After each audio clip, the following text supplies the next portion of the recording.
Hey, how's it going? Thank you for your interest in renting our Rossmonster.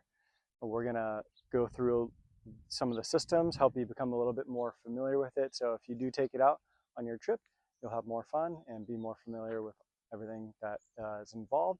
First, we're gonna go in the cab and talk about driving and how this thing kind of handles. So now that we're in the rig, obviously we're gonna go ahead and start it. There's a little sticker right here to remember to put it in tow haul mode. The truck, because you're carrying basically a large camper on the back, works best in tow haul mode. So to change it into the tow haul mode, you would just rotate this knob, your drive mode, and it'll show up on your dash, tow haul, and you can see by that little orange wagon that is in fact in tow haul mode. A couple other things to be aware of when driving this. If you are in reverse, the box on the back changes the perspective quite a bit. So it is pretty difficult to gauge how far you are actually from objects. So when you're putting in reverse, just take it nice and slow. Use this, but don't trust it fully because the perception can be pretty off. The rig is equipped with adaptive cruise control and lane keeping assist. If you have any questions about that, we could show that to you while you're checking out the rig. If you are off-roading, again, you would select drive mode. You can select off-road, and then to select four-wheel drive, you would just go into any of these. Right there, just shifted into 4-high. Up here, the minimum clearance that you need is 10 feet 6 inches. Here are all your auxiliary switches. This is going to be basically a guide to all of these right here. It's basically all your external lights, your fog lights, and your light bar up top. First thing you should know is these tires are pretty big. They're 37-inch tires. If you're turning tight, you're going to have some rub. That's normal, so just be aware of that going down. If you need any tools for any reason, we do have some recovery equipment and tools in the back right there, as well as your jack, jumper cables. Here you have your gas cap. It is gas, not a diesel, so please only put gas in there. This is your Thetford cassette toilet. We request that you empty this. This is the easiest to empty in either pit toilets or porta potties like that. You pull it out, there's a latch underneath. You just grab that and it should slide out.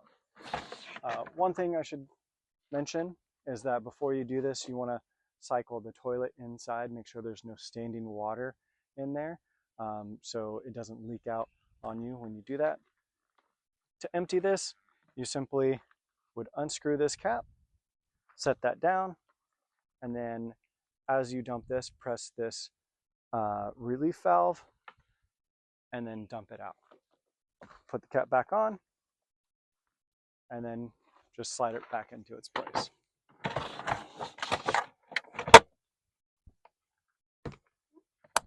Right here you have your fresh water hookup. We have a hose in the back. I'll show you that in just a moment. Here's the key for it. Just locks open and you would fill it. Right here is your external shower or hookup. You do need a valve like this to operate it. The shower has its own. I have this in there. It won't work right now because the water pump is not on, but if you want to take a shower out here, you would simply just turn one of these knobs, or if you want to rinse your hands off right after, you can do that. You just have to make sure the water pump is on. This is your external shore power. The cords and cables are in the rear compartment, which we'll show in just a moment. We have our external storage box. Right here you have your trasheroo, your trash bag. You have some spare trash bags right in this compartment, and then we have more inside. Underneath you have your rear floodlights right here. This is where your backup camera is, and this is your exhaust for your heating system inside. We'll go over that in a little bit. And then here is a air chuck for the air onboard air compressor, and you do have a full-size spare in there. This is your external storage box. Just unlatches very easily and lifts up. In here, we have your camp table if you want it, camp chairs, a little grass mat to throw down inside the camper for the entryway. And then you have your shovel, some marshmallow roasters, a camp mat for setting the chairs on, and some firewood. In this compartment or storage box, you have your leveling block. So if you're a little off level at camp, it can be an easy way to get level so you're sleeping, not sleeping at an angle. Here's your external shower hookup. In here, you have your freshwater hose. It's a lead-free hose with a shut-off and a RV water filter. So you can fill up from potable water sources with that. A lot of times at campgrounds or RV parks, they tend to have those already, but if not, then that's how you would fill up. In here, you have all your equipment for airing down and airing back up, some valves. If you have any questions about airing down or airing up, ask me when you rent it, and we'll go over that. In here, you have a couple other items. You have your shore power adapter. You have your long yellow extension cable for your shore power. You have another extension cord for your external induction cooktop, which we'll show you when we go inside. You have a tablecloth, a lighter, and some spare trash bags. And once you're done in here, you're just going to close this up. And you want to make sure you have this locked before you drive each time. It shouldn't open on you, but it still has the possibility to. So you can eliminate that by locking it. Going over here, we have our MaxTrax table. There's 2 pins on either side. You just pull those out and it'll drop down. This is a good table for any external cooking you want to do. If you cook anything greasy, such as bacon or sausage, you can use the external induction cooktop. Here's our door. You have a couple different ways. You do have a key on your key ring to undo this, but typically we just use the door code, which is 1234. So you'd enter the code and then press whatever function you want it to do, unlock or lock. That unlocks the deadbolt, and you can swing the door open, and it'll latch onto this magnet if you have it all the way open. For your kick step, you just give it an easy push down or kind of kick it in and up, and it goes up. So we'll just leave that in the down position. Going around, you have your shade awning, which will cover that function in a minute when we go inside the cab. And then up top, you have your light bars. You have 800 watts of solar on the roof, and you have a couple fans and other things. Right here, you have your air chuck on the front of the bumper and your auxiliary lights. And we don't include the control for the winch just because of liability issues, but let's go inside and talk about the functions inside the rig. So right now I'm going to go ahead and raise it. I can do it from this step right here, or I can step all the way inside. You turn it to the right to raise. And the inverter does have to be on for this to happen, and we'll show you how to turn the inverter on and off. And there is a raising checklist right here, which we'll cover when you pick up the rig. This one should go all the way to 17 and should stop. Top door, if you'd like. We're going to talk about all the control panels you have over here. Up top, first, you have your pre-trip checklist that you'd want to go through if you're going to take the rig out, a raising checklist and a lowering checklist. Right here, you have your Victron indicator. This is showing your battery percentage. So right now the batteries are charged to 100%, and then if you just press up or plus or minus, you can cycle through. This is how many amps you're currently using. This is how many amps that you're bringing in. So with the solar and all our inverter and fridge running, we're currently producing 17 watts of power. And that makes sense because it's a pretty cloudy day, and also once you get to 100%, you won't generate as many watts because it's sensing that the batteries are full. And this is showing how many volts you should see, about 14 volts, maybe 13.9 typically. If it gets all the way down to 13, your batteries are probably really low. And then this is how long you can operate your current systems or the electrical systems with the current amount of energy being produced. So right now we can do what we're doing for as long as we want. If your batteries ever get down to about 40%, you might want to consider turning off some of those electrical systems or driving it. The vehicle will charge while you're driving through the inverters, and you want to treat basically 20% as completely empty or close to it. If you drain the batteries all the way down, it can be really bad for the batteries. This is how you operate your hot water for your showers, air furnace, and your heated floors. So if you want hot water, all you have to do is turn the burner on, and then you should have hot water in about 15 minutes. Now, if you want hot air coming out, it's through a forced air furnace. So what you would do is you would turn this on, and then you would increase the temperature to above whatever the current temperature is, and then set that.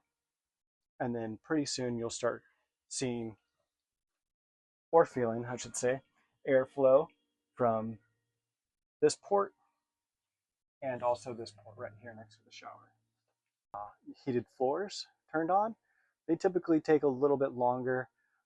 So when you start getting hot water, typically about 5 minutes after that, you'll start feeling the floors heat up. So it could take up to 20 minutes for you to start feeling heat from the floors. So you would just turn it on, increase it to above the current temperature, and hit set. So they're all in standby mode right now because the burner is still turning on, but that's how you do it. And this all draws from the gas in your gas tank. So it's tapped in at the 1/3 level. So if you're running this all the time, you're not going to completely deplete all your gas in your engine and strand you somewhere. There is an electric option. I wouldn't use that. You're going to run out of batteries pretty quickly if you try heating water with the batteries. The only time you would use that is if you were on, say, shore power. This is your Firefly. So this is the home screen of the Firefly. There's a light master switch. You could turn them on or off. A freshwater indicator, a gray water tank indicator. There's a 58-gallon freshwater tank and a 7-gallon gray water tank. That gray water tank can hold approximately one shower if you're going pretty quickly. So we would suggest just leaving the gray tank open if you're going to be taking a shower. And the next screen after this one will show you how to do that. This is your lights. So you can select all the lights that you want. You can select any number, and they all have dimmers on them. So if you want to dim, let's say the rear ceiling, you would press and hold, and that's going to dim. And then if you select which ones you want on and you turn it off and back on, it'll just remember which ones you had pre-selected. The next screen is kind of your accessories. So you have your fridge, your water pump, which will turn on so I can show you the other systems in a little bit, your shade awning, and your dump valve. Right now, the gray tank is open, but if you were to close it, you probably won't be able to hear it right now, but you press for approximately 5 seconds, and when you're inside the rig, you can hear it kind of cycle, and when it's fully closed, and obviously about 5 seconds back open, will open your gray water. The water pump you should just turn off whenever you're driving, and the fridge just always leave on. the shade awning, you press and hold, and you can see the shade awning start to extend outside. I wouldn't suggest deploying it in any more than a light breeze, and never walk away from the rig when the shade awning is deployed. And that's fully extended, so you can see it's pretty long, and it doesn't require any other supports than that. To retract it, just press and hold the retract button.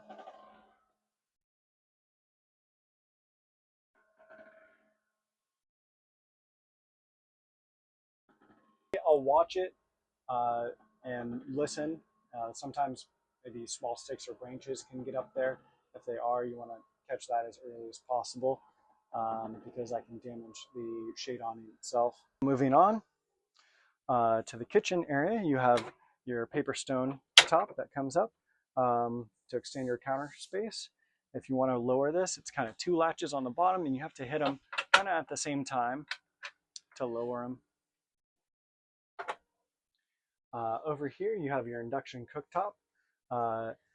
This will only work with the inverter on, and that's the case with some of your other components, like everything that's going to be 110 volt, like your outlets right here, your microwave, your inverter, or your induction cooktop, and your raising and lowering operation for the rig. Now, something with this, you don't want to store anything in here that might fall out and break this because it is glass. So anything you want to put in here, you want to make sure it's very stable and or is soft and that won't break the glass when it falls out. Right here, you have your control for your max air fans, which is back here, and then your AC or your pneumatic air conditioning, which is right here. You have your user guides, a small interior trash can, and you have Starlink. Now, Starlink does create a fairly big power draw. That's why it's unplugged right now. But if you decide that you want to plug that in, you are welcome to use it. It's at a low data rate right now. But if you want that increase, say you're taking a longer trip, you need to do work remote or want to watch movies or do research on your trip, we can basically increase that data, but there's a fee associated with it. I can't remember exactly what it is. Moving on, here's your fridge and freezer combo. They are separate. They're kind of set to the optimal temperature already, but if you are experiencing something in your fridge that's freezing or something in your freezer that's not freezing, you can increase the dial as you see fit for your trip. And that dial is right here. And again, just go ahead and always leave that on, and it'll be on for your trip. We'll talk about what's underneath the bench seats. So down here, this is your inverter. This is where you would turn on and off your power to raise or lower the rig, or turn on the power for using anything that's going to be 110. Right here, this switch is your air compressor switch. So if you're airing down or want to air back, or if you want to air back up, you would flip that compressor.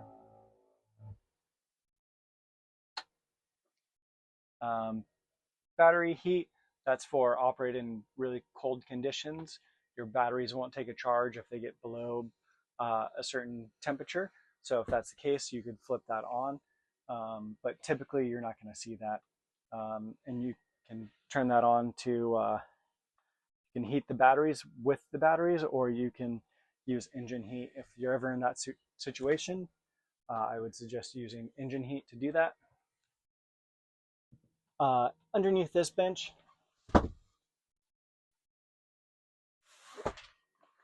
you're going to have your three 330 amp hour batteries and your emergency shutoff switch. So if you have any problems with the electrical, that's where you would first go to. Just shut that off. It should shut off all the rig, all the power to the rig. And then there's a couple other items in here, maybe extra bedding, depending on what you have selected for your options on your trip. We'll talk about the windows right here. To open these windows, these top ones, you just open the locks on the bottom and then you push out and set it wherever you want. And then to close it, you would just push down. You want to always make sure that you latch it on these back ones, not this middle one. If you were to do that, it would lower just fine, but when it raises, it's going to catch the weather seal on the outside and potentially damage the weather seal, potentially damage the window. We don't want that, so just always make sure it's on that inside latch. All the windows are going to have a privacy and a bug screen that you can use. Those probably are the most fragile things in the rig, so whenever those are down, I want to be mindful of them and try not to touch them. Now these windows down here are slightly different. They open very similarly.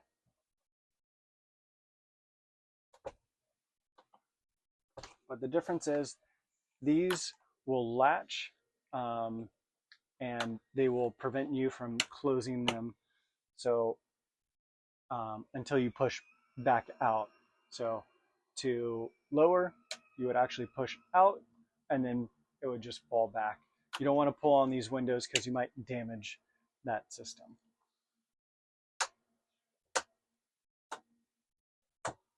The two lower windows right here are the same, and then all the other windows are like the first one I showed. On this side, you just have mostly your freshwater tank and your external induction cooktop. Here you have your Torva sink. This just raises up, and then to turn it on, right now we only have cold water going to it. And it's going through your water pump right there. So you have to make sure the water pump is on. The reason why it's only cold water is because we have a RV water filter in here. It goes through, I think it's a 0.2 micron, and then a UV filter behind that. So basically you're getting drinkable water from the sink. If you were saying you were doing dishes and you wanted hot water and you turned on your hot water heater, all you would do is turn that valve, and then this water is going to come out a lot faster. And because we had the hot water on earlier, that's actually hot water. But typically I'll leave that closed so you know that you're getting good, clean, filtered water, because otherwise you can potentially get a mix of cold and hot water. Up here you have your microwave convection oven. So this will actually do baking. We have a glass dish in one of the cabinets for you to, if you would want to bake with it. Otherwise, you can just use it as a microwave.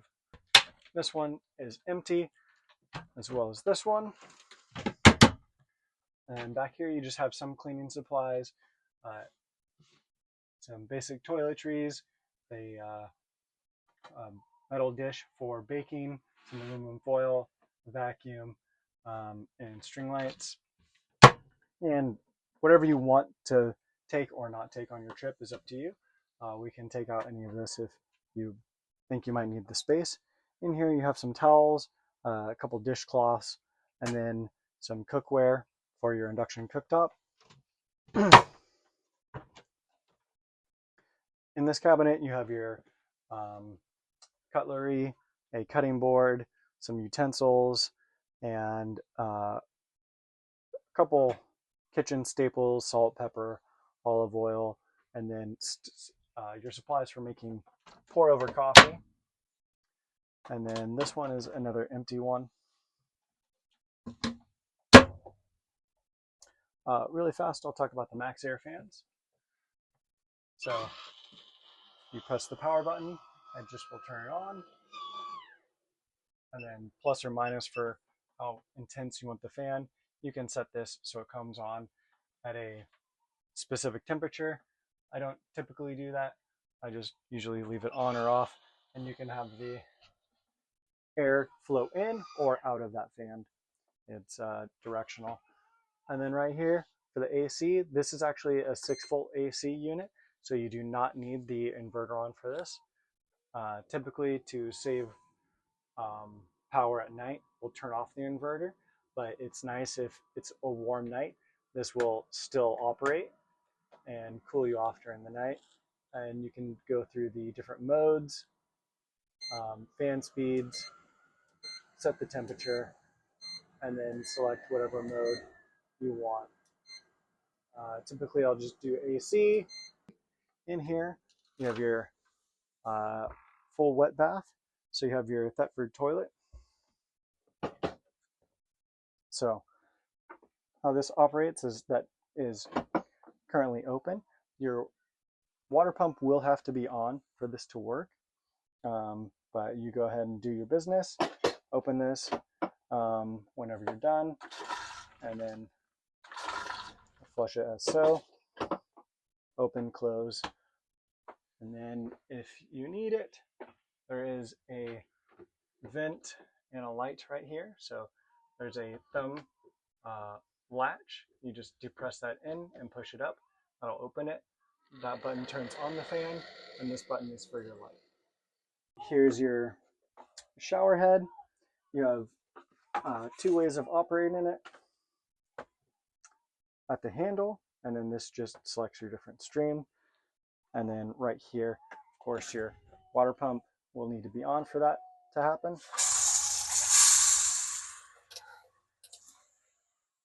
And you can turn off right there and right here. The water will drain out of it normally. We suggest that you just leave this shower head either on the ground like that, or you can drape around again like so, because if you do put it on this latch, whenever you do drive, it will come loose as you're driving. You have some soaps and shampoos right here. You have a loofah, and this is a container for your toilet paper so it doesn't get wet while you're taking a shower. And another important thing to note is use the shower curtain when you're taking a shower, because the water tends to drain back into the camper and can get underneath the floorboards and cause damage. So try your best to prevent that by using the shower curtain. And even with the shower curtain, that can still happen. So if you put a towel down to soak up any water that comes out, that would be much appreciated. We'll talk about this pass-through. If you would like to use this pass-through, you can. We suggest lowering that middle seat. If you're going to do that, it can be difficult to get it latched back up into position. But if that's something you want to do for your trip, let us know. And then getting this in, typically the easiest way is to start with the top portion and then push the bottom in. A lot of times this unfortunately will come loose while you're driving, so just be aware of that.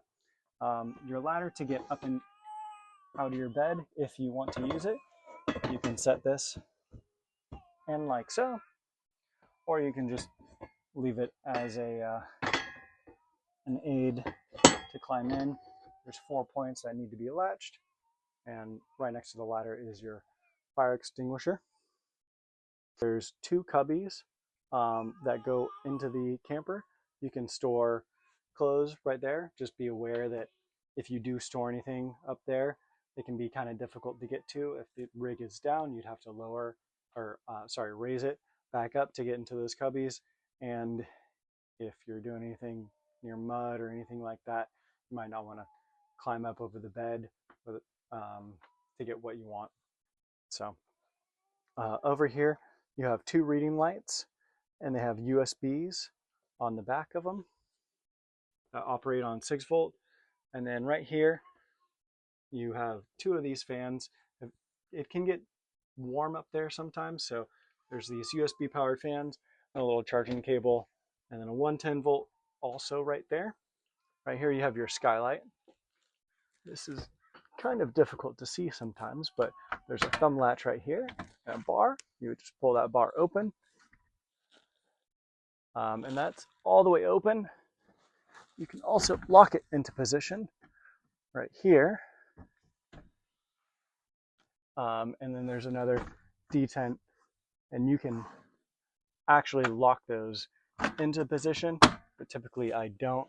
I just leave it in those 2 separate positions right there. You have a shade screen which can get messed up very easily. If that does happen, you just want to take the time to accordion it back into place, and then typically leaving it open will help it reset, and then you have a bug screen on the side. Now moving on to the back bed, you would just want to take the table down, and you do that by this little ratchet system. If the table is in the way, you'll have to pull this out and rotate it whatever direction you want until the teeth grab again, and rotate it again. That one you typically don't need to mess with. It's usually this one underneath the table. And then rotate it up while pulling. Set this one off to the side. And then this one will slide directly up. And then you can either break this down into 2 pieces and put it under there if you're going to be having it in bed mode most of the trip, or you can set it right there.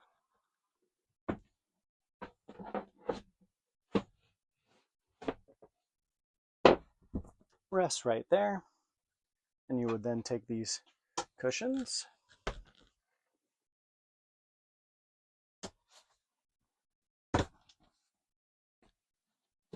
and place them each right there.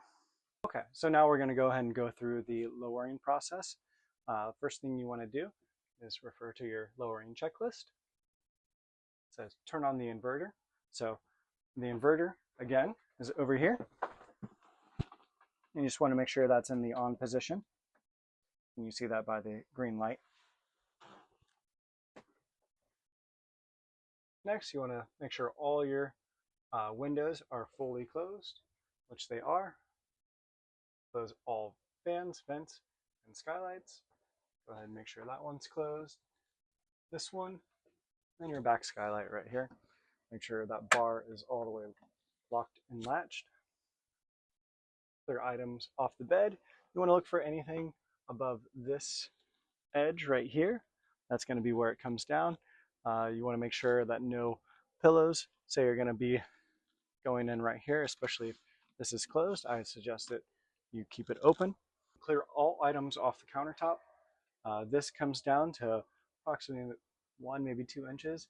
That's about the maximum amount of room that you have is for this little USB plug. Same thing on this side. Whenever you're driving, I typically like to leave these closed just so people can't look inside.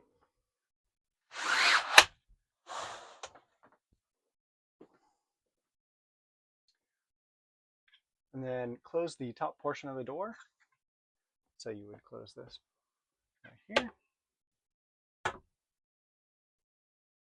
And then you would turn the dial. It says until it reaches 0.2. That's not quite accurate. I think it's 0.6. There's a newer dial, so it reset the numbers.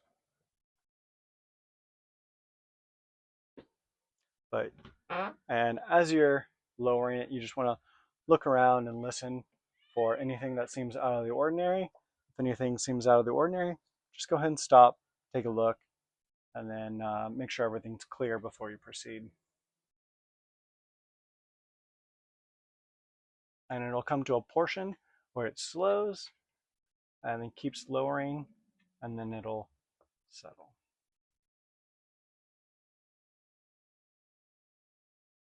Okay, it stopped moving. Now, if you wanted to save power, you could go ahead and turn the inverter back off, or you could leave it on to make it easier next time you want to raise it. So, and then we'll go ahead and exit the rig.